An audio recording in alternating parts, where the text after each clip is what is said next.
boa tarde pro professor, pra Maria Júlia, pro Ramon, todos os colegas que vão assistir depois.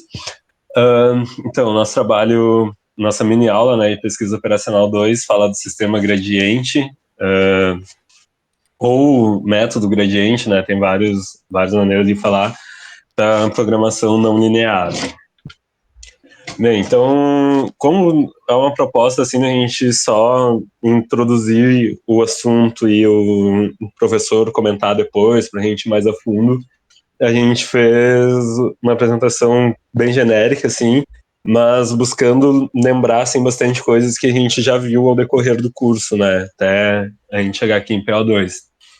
Então, a introdução, eu vou ler o slide e fazer um comentário bem rápido depois, tá? O objetivo desse trabalho é apresentar aos colegas uma breve introdução sobre o método gradiente para a programação não linear, PNL. Sistemas gradientes que resolvem problemas de otimização são propostos e analisados. Esses sistemas são obtidos a partir de um método de penalização exata, resultando em sistemas dinâmicos com segundo membro descontínuo, que podem ser interpretados como modelos de redes neurais com funções de ativação descontínua. Bem, a análise do sistema gradiente que a gente viu assim, é basicamente em cima de um gráfico, né? Então a gente tenta, em cima dessas curvas, né, não lineares, né, porque sim, por ele não ser linear, é cheio de curvas, né, concavidades, a gente ali busca os pontos de máximos e mínimos, onde nesses pontos vão estar os pontos ótimos, né? A função objetivo. Então tá, antes da gente ir, a gente tem que ter um breve entendimento do que é a programação não linear, né? Então, uma explicaçãozinha a grosso modo aqui, digamos. Então a gente pode dividir, podemos dividir os métodos não lineares, né, em um modelo de programação em duas categorias, que são as relações observadas empiricamente, tais como as variações não proporcionais em custos, resultados de processos e características de qualidade, e relações deduzidas estruturalmente, que englobam fenômenos físicos deduzidos matematicamente e regras administrativas. Isso aqui fica bem claro até para nós quando a gente olha um gráfico, já que eu comecei falando de gráfico antes, quando a gente olha só o gráfico sem nada, sem número nenhum, sem escala nenhuma, a gente já consegue ter uma visão do que está acontecendo nele, né? Tá crescendo, decrescendo, tá aumentando, o que está acontecendo. Então, essa programação não linear nos ajuda a interpretar de uma maneira correta, né? E realmente descobrir o que está acontecendo. Então, a gente vai dividir esses dois modelos em dois métodos para a resolução dos problemas, tá? Então, os dois modelos são o modelo sem restrições e o modelo com restrições, tá? Então, o modelo com restrições que a gente vai utilizar mais o método gradiente, né? Então, o principal conceito da PNL é a taxa de variação, obtida através de derivados e gradientes. E o principal problema a ser resolvido na PNL são os mínimos e máximos extremos, locais da função objetivo. Então, aqui parece simples assim quando a gente vê, né? Tipo, quando a gente fala para encontrar o máximo e o mínimo, deriva uma vez, deriva outra vez.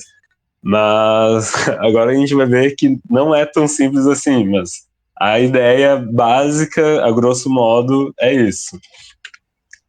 Daqui só uma imagem num gráfico, né, para a gente ver, que eu falei no começo, que a gente consegue observar o que está acontecendo aqui, né, e aqui seriam os pontos, ó, aqui onde está o X, aqui seria um mínimo extremo, né, aqui um máximo também. Aí aqui a gente vai vendo, a gente vai descobrindo esses pontos, né. Então, primeiro, antes de falar do método com restrições, a gente tem que falar do método sem restrições, né. Então, esse método, ele é muito simples e consiste em 5 passos. Isso daí que nem, como é que eu vou dizer, quando a gente tinha lá aula com o Cristiano, lá no cálculo 1, quando eu dava o clássico problema da prova 3, né? A gente pega, chuta 3 pontos no gráfico, né? 3 pontos ABC, a gente escolhe um ponto entre A e B, ou B e C, e aí a gente vai supor, né, um ponto X entre esses pontos. Aqui vamos supor que a gente use B e C, tá? Se f de B for menor que f de x, Então, os novos pontos são ABX. Caso contrário isso, os pontos vão ser BXC, que daí o ponto vai estar entre B e C. Então, a gente tem que repetir esse processo até encontrar a precisão desejada. Mas o que, que é um contra disso, né? Poxa, a gente teria que fazer várias vezes, dependendo, que nem no gráfico ali que a gente olhou antes, a gente teria que fazer várias vezes esse processo até achar o ponto, né? Então isso daí dificulta bastante assim, a utilização dele, né? Até a gente fala que ele apresenta alguns problemas, sendo o principal dele que ele é extremamente dependente da inicialização, e o outro é que a função precisa ser avaliada muitas vezes. Isso pode trazer um alto custo computacional, trazendo para a parte da PO. E para nós mesmos aqui, né, para resolver um exercício e fazendo nesse método, seria bem demorado, né?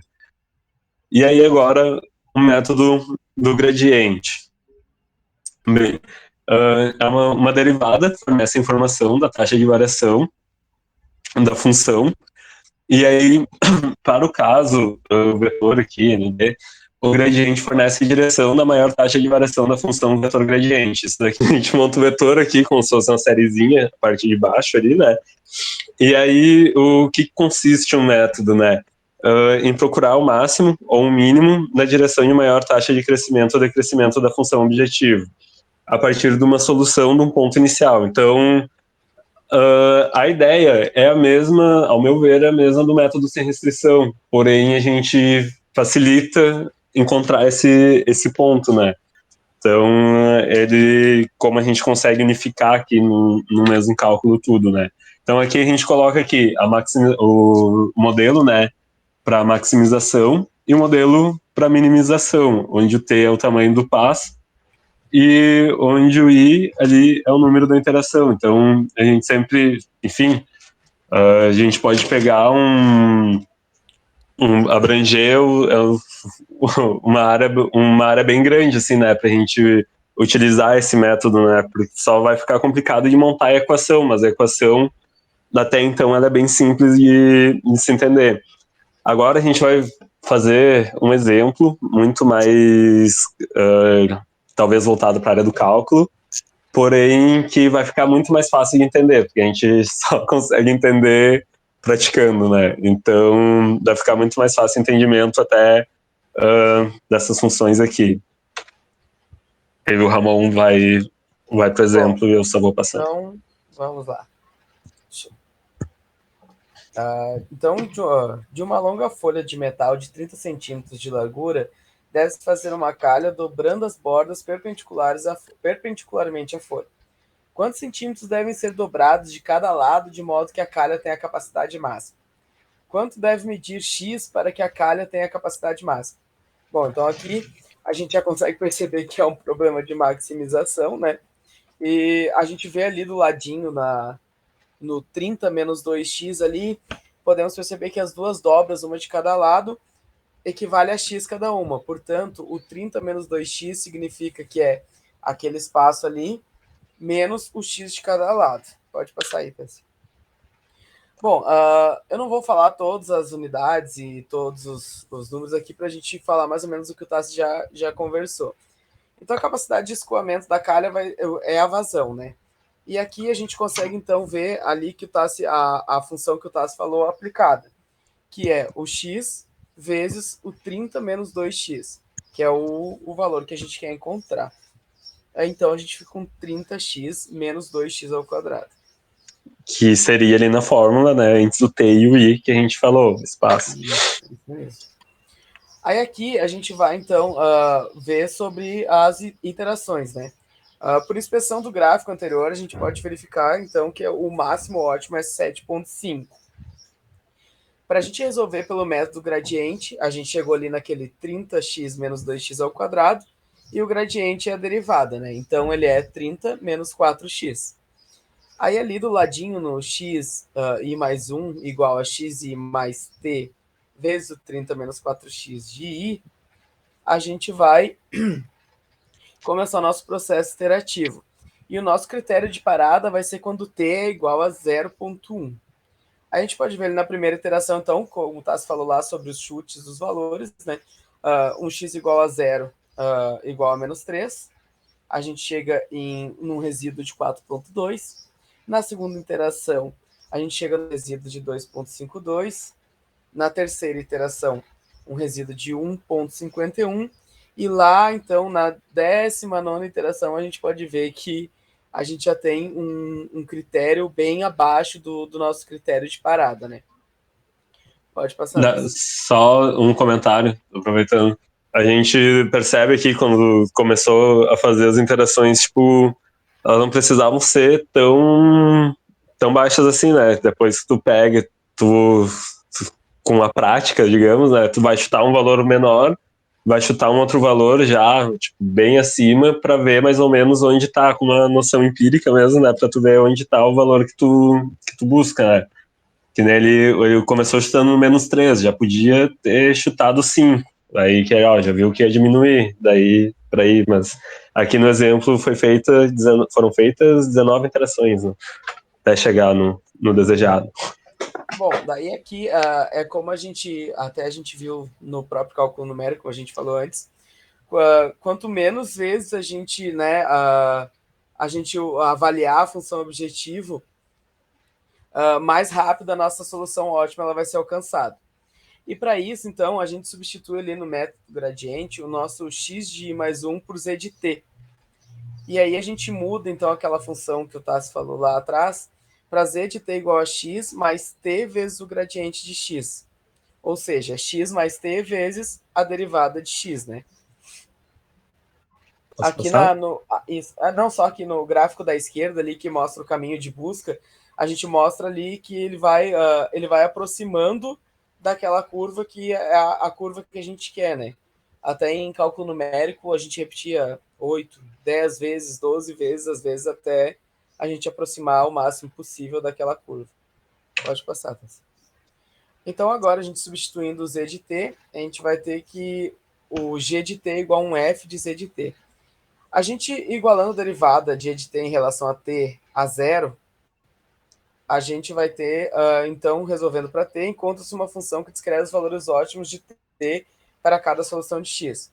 Aí a gente volta novamente no z de t igual a x mais aquele valor que a gente já tinha encontrado, que é o t vezes 30 menos 4x, e aí a gente substitui o z de t no nosso f lá do g, né? E aí a gente tem esse valor aí, essa função bem extensa, e aí a gente vai resolvendo para t, então, isolando, fazendo todos os cálculos que precisam ser feitos, a gente chega que o nosso valor de x é o 7,5, que a gente já tinha visto lá no gráfico do 4 slides atrás. Isso daí. Fechou. Aí, agradecemos a atenção de todos e estamos abertos às dúvidas, críticas, sugestões e perguntas.